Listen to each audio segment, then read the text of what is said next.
मैं तकलीफ से रो दूंगा। तुम बुलडोजर से मेरे घर को तोड़ दिए, मैं आसमान के नीचे अपनी जिंदगी गुजार रहा हूं, मगर रसूल की शान में मोहम्मद मुस्तफा सल्लल्लाहु अलैहि वसल्लम से गुस्ताखी हम बर्दाश्त नहीं करेंगे। मगर एक बात याद रखो, तुम मुझे मेरी उंगली काटोगे, मैं तकलीफ का इजहार करूंगा। तुम मेरा पैर तोड़ दोगे, मैं तकलीफ से रो पड़ूंगा।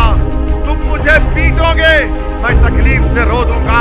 तुम बुलडोजर से मेरे घर को तोड़ दिए, मैं आसमान के नीचे अपनी जिंदगी गुजार रहा हूं, मगर जब तुम मेरे दिल पर हमला करोगे तो जिस्म की हर कुर्बानी देने के लिए तैयार हो जाएंगे, मगर रसूल की शान में मोहम्मद मुस्तफा सल्लल्लाहु अलैहि वसल्लम से गुस्ताखी हम बर्दाश्त नहीं करेंगे।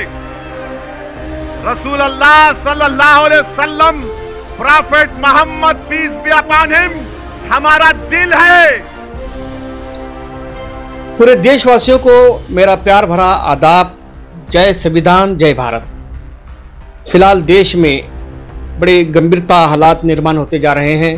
आए दिन देश में हिंदू और मुसलमानों को लेकर अपनी राजनीतिक रोटियां सेकने में नेता लोग लगे हुए हैं, केवल मीडिया के सामने आने के लिए, और मीडिया भी उसी का फायदा लेने के लिए तैयारी में बैठी है। हाल ही में कुछ अलग अलग तरीके से अलग अलग धर्म के जो संतों के विरोध में, जो पैगंबरों के विरोध में जो भाषण कर रहे हैं, इसी को लेकर देश में पूरा तनाजा फैलते जा रहा है और देश की जनता नाराज होते जा रही है, परेशान होते जा रही है। किसी व्यक्ति के विरुद्ध में बोला जा रहा है तो किसी धर्म के विरुद्ध में बोला जा रहा है, और मीडिया पर उसका पूरा चमचमाचम नजर आ रहा है। कहने का मतलब यह है कि कुछ ही दिन पहले जमीयतुल उलमा हिंद के चीफ मौलाना महमूद मदनी साहब ने असदुद्दीन ओवैसी साहब के विरोध में जो टीवी चैनल पर जो इंटरव्यू में कहा है, ये कहां तक उचित है ये आप जानते हैं। इन सबको एक बात की तकलीफ है कि सबकी लीडरशिप हो सकती है, मराठाओं की हो सकती है, कोई बात नहीं। मराठाओं की लीडरशिप हो सकती है, कोई बात नहीं। बैकवर्ड क्लास की हो सकती है, कोई बात नहीं, मगर किसी की नहीं हो सकती जो दलित और मुसलमान और आदिवासी की पॉलिटिकल लीडरशिप नहीं हो सकती। मैं असदुद्दीन ओवैसी साहब को जहां तक जानता हूं 100% उनसे डिसएग्री करता हूं, उनके पॉलिटिक्स से, पॉलिटिकल अप्रोच से भी डिसएग्री करता हूं, क्योंकि उनकी पॉलिटिकल अप्रोच उस पॉलिटिकल अप्रोच को सपोर्ट करती है जो बांटने वाली है, और उससे उनको भी कुछ फायदा होता है, दूसरों को उससे भी ज्यादा फायदा होता है। मौलाना मदनी साहब ने किया है और इल्जाम लगा है कि ओवैसी लोगों में विभाजन करना चाहते हैं। एक मीडिया के इदारे को दिए इंटरव्यू में मदनी ने कहा है कि मुसलमान असदुद्दीन ओवैसी को अपना नेता नहीं मानते हैं। लेकिन सर उन्हीं के पीछे इतनी मुसलमानों की भीड़ भी तो खड़ी होती है, वो खुश होती है, वो ताली मारती है जब वो कहते हैं 15 मिनट पुलिस हटा लो। ऐसा है, इसी तरह की बहुत सारी बात बहुत सारे लोग उधर भी बोलते हैं, वहां भी जमा हो जाती है भीड़। तो पागल लोगों का तो मजमा, पब्लिक में पागल लोग तो हो ही जाते हैं। मौलाना मदनी साहब को हैंकर ने कहा है कि मुंबई में जिस तरह मजलिस इत्तेहादुल मुस्लिमीन के अरकानों ने आवाज बुलंद किया तो सब के सब मुसलमान जमा हो गए। उस मामले को लेकर मदनी मौलाना साहब कहते हैं कि ये पागल लोग हैं, ये कहां तक उचित है। रामगिरी महाराज को लेकर जिन्होंने पैगंबर के विरोध में गलत टिप्पणी को पेश करते हुए पूरे देश में वबाल फैलाया, उस व्यक्ति की गिरफ्तारी को लेकर मुंबई में तिरंगा रैली का आयोजन किया गया था।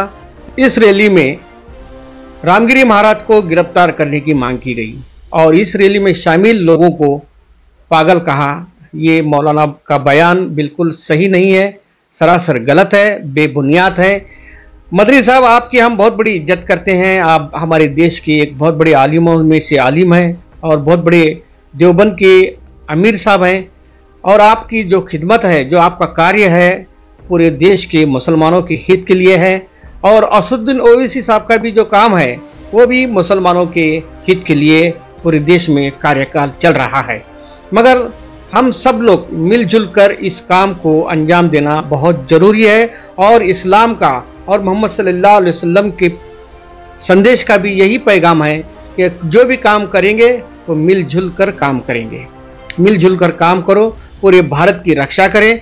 मगर मौलाना मदनी साहब ने जो बयान जो पेश किया वो गलत है, बेबुनियाद है। मौलाना मदनी साहब इस बात को, इस हरकत को नहीं करना था। इसलिए हमने हमारे चैनल के जरिए बहुत सारे लोगों से हमने राय मशवरा दी, राय मशवरा मांगा, तो लोगों ने क्या कहा आप खुद सुन सकते हैं। मौलाना महमूद मदनी असदुद्दीन ओवैसी के खिलाफ है। हाँ खिलाफ है। मौलाना महमूद मदनी ने जो कुछ कहा ओवैसी साहब के मुतालिक बराबर नहीं। आज कोई हम मुसलमानों के लिए हिंदुस्तान में बोलने वाला नहीं, मौलाना महमूद मदनी भी नहीं बोलते जैसा ओवैसी साहब बोलते हैं। मेरे साथ पढ़े हुए हैं, बल्कि मुझसे पीछे थे, लेकिन जो हरकत उन्होंने की है और कर रहे हैं मुनासिब नहीं। उनकी ही नादानियों की वजह से जमीयत उलमा दो हिस्सों में तकसीम हुई है और जमीयत उलमा का अपना जो वजन था वो खत्म हो गया। और भी बहुत सारी बातें हैं, मैं बोलना नहीं चाहता। आज दुनिया भर के लोग जवाब दे रहे हैं ना।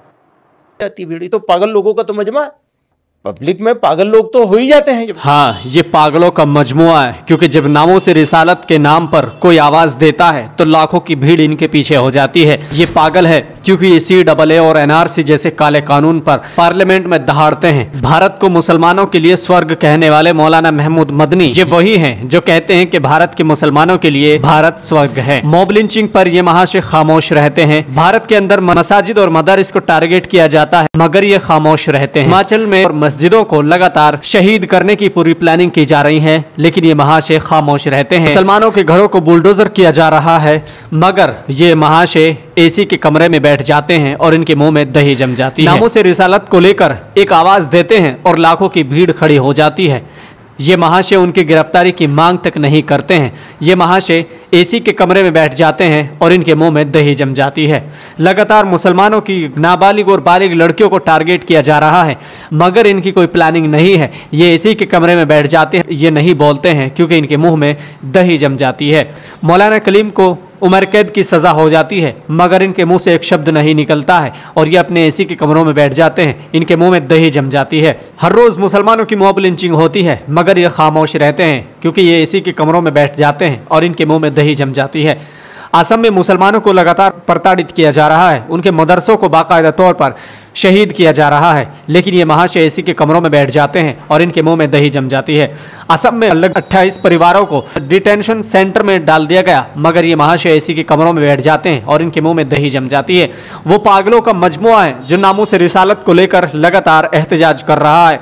वो पागलों का मजमुआ है जो मुसलमानों के घरों को बुलडोजर करने के बाद पुरअमन तरीके से एहतजाज करता है। वो पागलों का मजमुआ है जो मुसलमानों के ऊपर हो रहे अत्याचार और उन पर हो रहे जुल्म और ज्यादती को लेकर अपनी आवाज बुलंद करता है। वो पागलों का मजमुआ है जो मौलाना कलीम पर अपनी आवाज उठाता है। वो पागलों का मजमुआ है जो नामों से रिसालत पर अपने दुश्मनों को ये दिखाने के लिए कि हम सब कुछ बर्दाश्त कर सकते हैं, मगर नबी की शान में गुस्ताखी नहीं। एक बार खुल के महमूद मदनी साहब, चैलेंज है उनको, एक बार खुल के मौलाना महमूद मदनी साहब मॉब लिंचिंग के खिलाफ, और जलालाबाद उनके बगल में ही है, जाएं किसी दिन जलालाबाद जिसकी मॉब लिंचिंग हुई थी उसको इंसाफ दिला दें जाके। अस्सलाम वालेकुम, शोलापुर से आपका भाई शब्बीर। मौलाना महमूद मदनी साहब, अगर आपको बीजेपी में जाना है तो आप जाइए, आपको आरएसएस में जाना है जाइए, आपको इस देश का राष्ट्रपति भी बनना है तो बनिए। हुकूमत के दबाव में, हुकूमत के डर में आप मुसलमानों के खिलाफ ही अगर गलत स्टेटमेंट देंगे तो हम इसको बर्दाश्त नहीं करेंगे। एक उनका सबसे प्रिय शब्द है जो वो सबसे ज्यादा पसंद है उन्हें, डिसएग्री।